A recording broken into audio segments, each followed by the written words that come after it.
દેવરાજનગર ખાતે આવેલ સિન્નાનકોરબા મહિલા કોલેજમાં ગુરુ પૂર્ણિમા પર્વ નિમિત્તે માતૃપૂજનના કાર્યક્રમનું આયોજન કરવામાં આવ્યું હતું.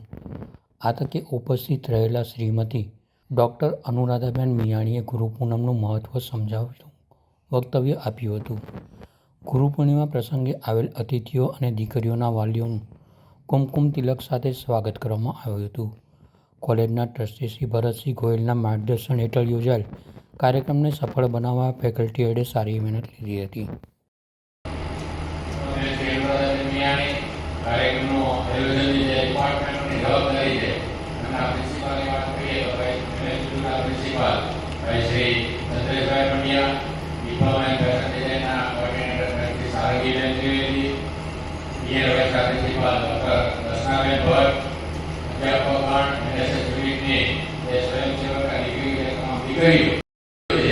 એ સંસ્થાની જેટલી જાહેરાત આવતી છે એ ટેલિવિઝનના માધ્યમથી હોય, સોશિયલ મીડિયાના માધ્યમમાં હોય છે, ક્યાંય જાહેર પ્રસ્તાવ હોળી હોય છે, ન્યૂઝપેપરની અંદર છે, પ્રિન્ટ મીડિયા, ઇલેક્ટ્રોનિક મીડિયા, એમાં એક અમારું સૂત્ર રહેલું છે કે સંસ્કારના સિંચન સાથે સલામતી ભર્યા વાતાવરણમાં શિક્ષણ આપતી એકમાત્ર સંસ્થા રાજકોટમાં મહિલા કોલેજ દેવરાજ.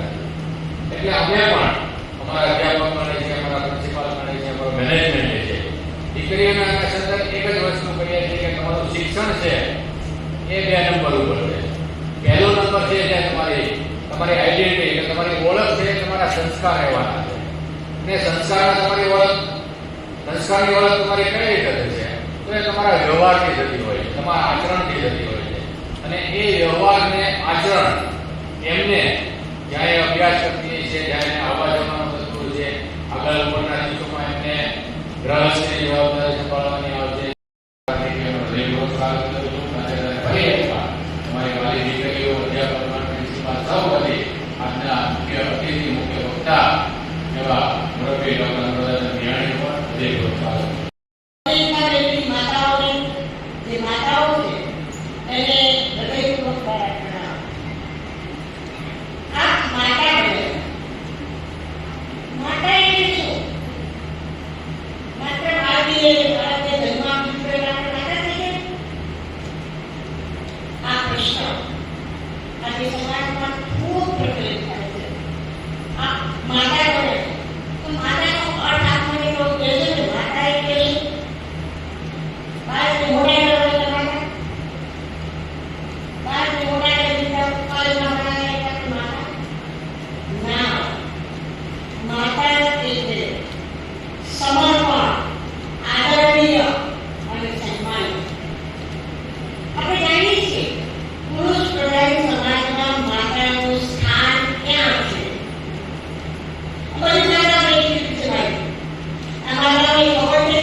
તો સૌપ્રથમ આપણે બહુ સ્પષ્ટ કહીએ કે તારણહાર માતાએ માતા બનવું